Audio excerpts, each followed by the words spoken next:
Welcome, ladies and gentlemen. I'm the Lazy Chair Bear, and today I'll be reviewing.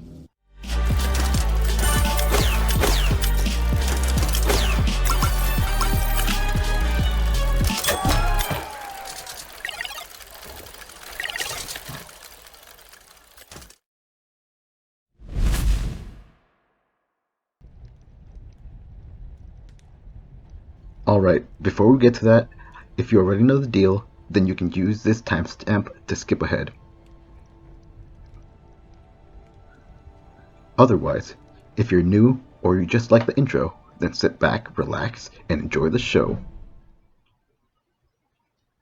There will be 5 different categories, each category getting between 1 to 5 stars, 1 being the worst and 5 being the best. At the end, I'll average them all out to get the final result. With that said, the first category is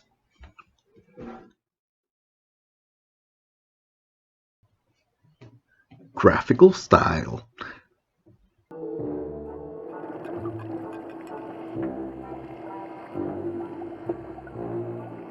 Please, this time is gonna be different. I'm sorry. I don't like the way you are looking at me. The first thing you see with any new game is its visuals. How it initially looks determines whether or not you'll give the game a chance. You can usually tell how good a game is going to be going by your first impressions. Albeit, sometimes a game could look like trash and still play well. But most of the time, if a game looks like garbage, then you can assume the rest of the game isn't going to be a polished gem either. After that is gameplay.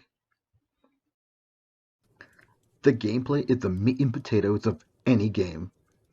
Once you decide a game looks good enough to try, then the gameplay is the thing that hooks you in and makes you stay. Whether it's quick and responsive gunplay,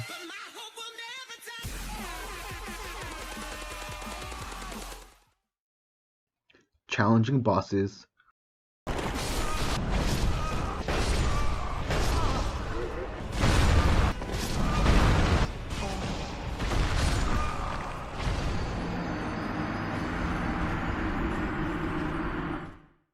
or brain-crushing puzzles,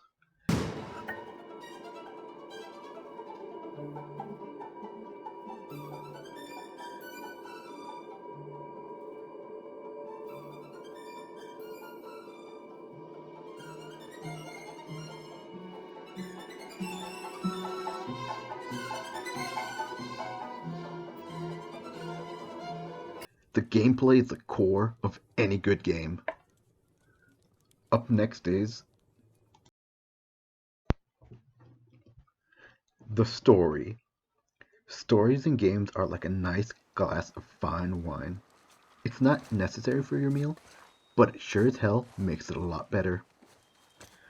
But I'll admit, there are some games out there, like Roblox, League of Legends, or Fortnite. These games don't have a story, but they're incredible games anyway. For games that don't have a story, I'll give them a null pass. A null pass will exclude the game from a story review. But if a game even has a hint of a story, then they will be brutally criticized for them. And with that being said, stories are a nice add-on to any game, but they're technically not required. And now we get to the fourth category. The fourth category is different from the rest. I'll be swapping in between 2 different categories depending on the game. The first one being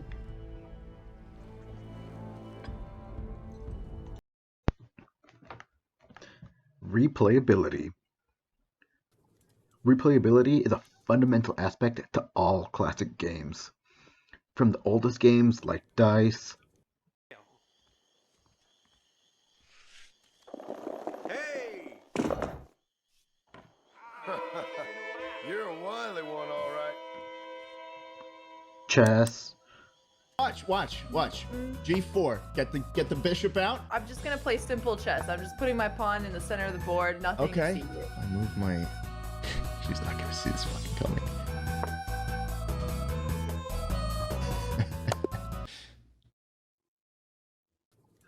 And checkers.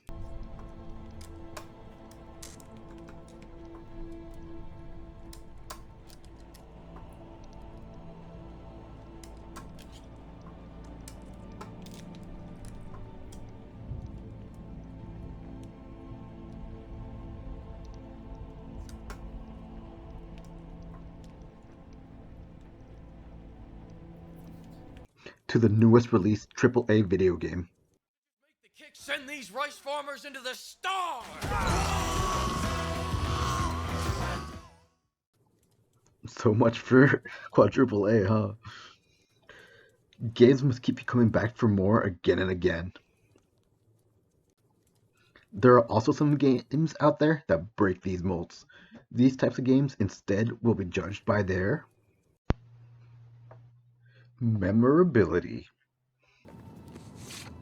Look at us.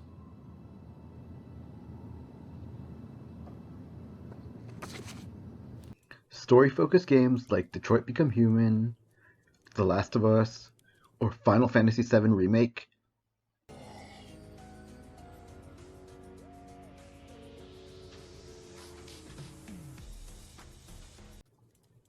Don't worry, ladies, I got something for you too.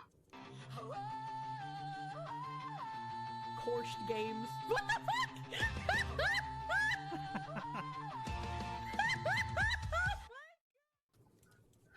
Games like these offer very little replay value, but instead they offer incredible, memorable experiences that linger in your mind for many years. For these kinds of games, the impact they make on you is the most important thing. So games that offer very little replayability will instead be judged by their memorability.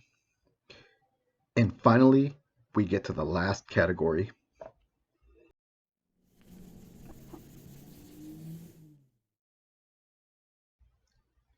The value. Is the game worth the price?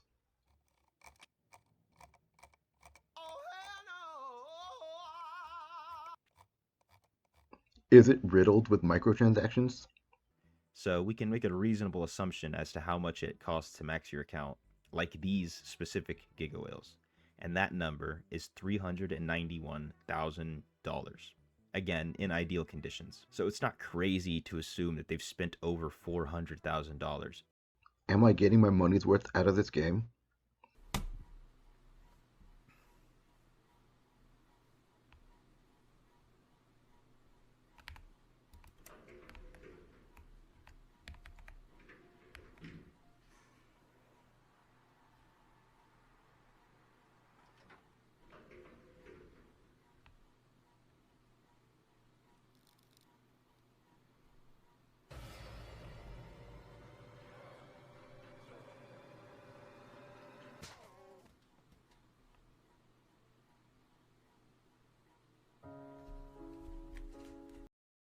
Given the day and age we live in and how much AAA video games cost nowadays, these are very important questions to ask. I'll do my very best to help you gauge whether a game is good or not, but ultimately, the choice is yours. And with that all out of the way, let's get started with the review.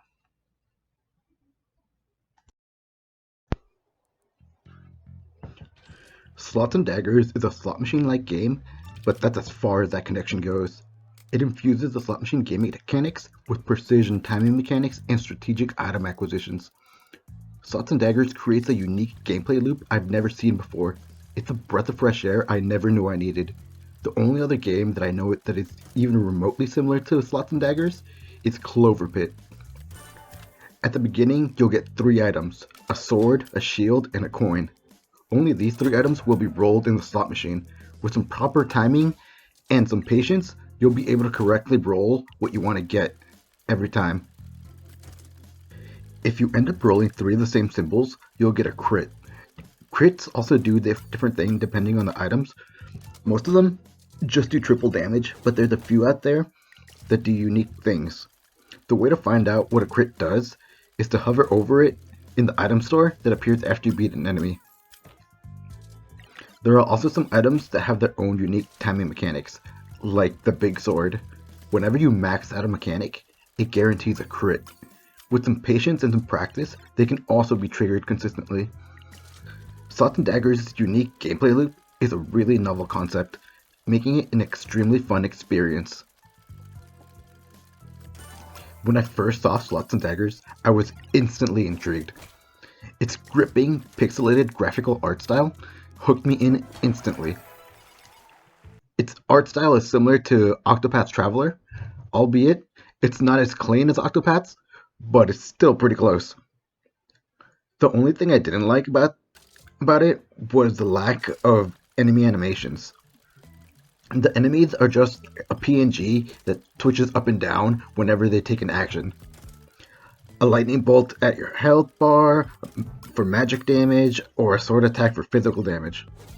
These animations are exactly the same and will be used throughout the entire game. I wish they'd add some animations for at least the final enemies of an area to make them different from the rest of them. Because functionally, the last enemy is way harder than the rest, but it looks exactly the same as every other enemy. The slot machine, on the other hand, looks really cool.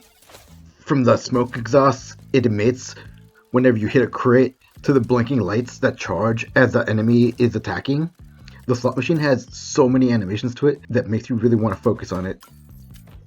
Moving away from the slot machine to the outer edges of the screen, you'll be faced with another static image. The border is just a solid piece of wood with some items on top of it, but other than that, nothing else happens. They might as well have just removed the outer border and just zoomed in on the slot machine. 3 out of 5 stars for graphical style. Moving on to the gameplay. The gameplay of Swords and Daggers is a fun and fresh experience. The idea of fighting monsters with a slot machine was a pretty risky play, but adding the timing mechanics with some strategic item planning causes the gameplay to balance out pretty well. In the early game, you'll easily be able to roll the items you want to get. As you progress from the early stages to the middle stages, the game becomes harder and harder. It's not just that the monsters get stronger and tougher. With every new item you buy, it becomes exponentially harder to roll the item you want to get. Eventually, when you reach the late game, it'll become almost impossible to roll the item you want. At this point, it reverts back to a game of pure chance. Hopefully by this point, you've stacked the items in your favor, because if you haven't, you will die.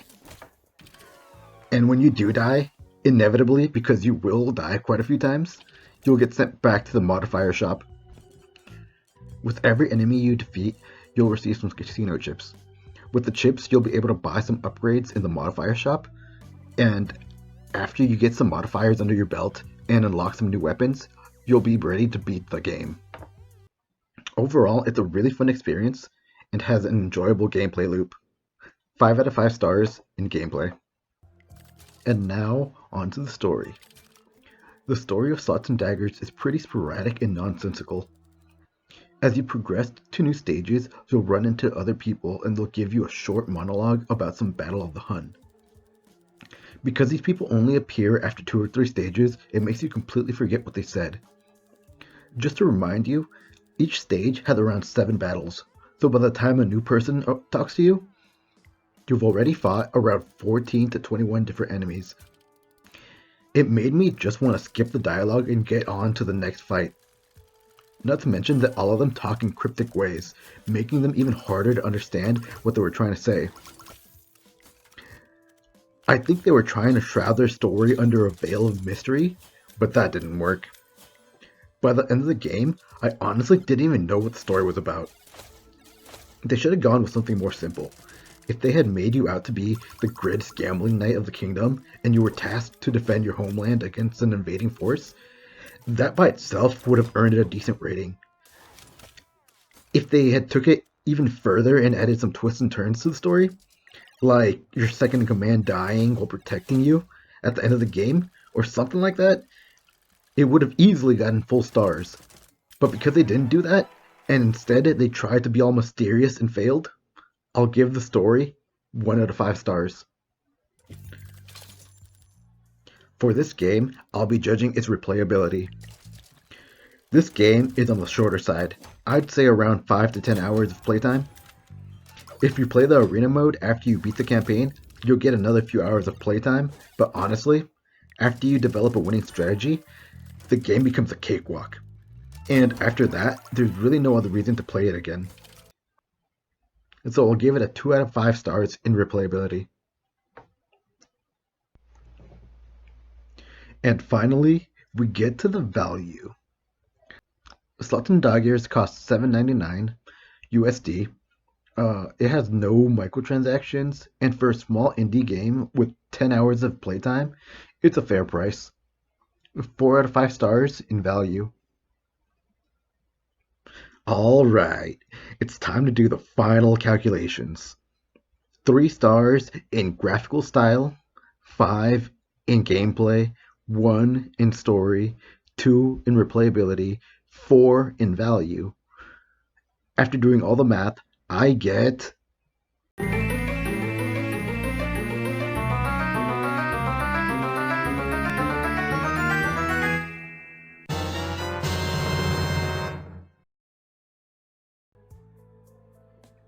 Well, that score was lower than I was expecting, but honestly, if I had really locked in, I probably could have beat the game in 3 to 4 tries.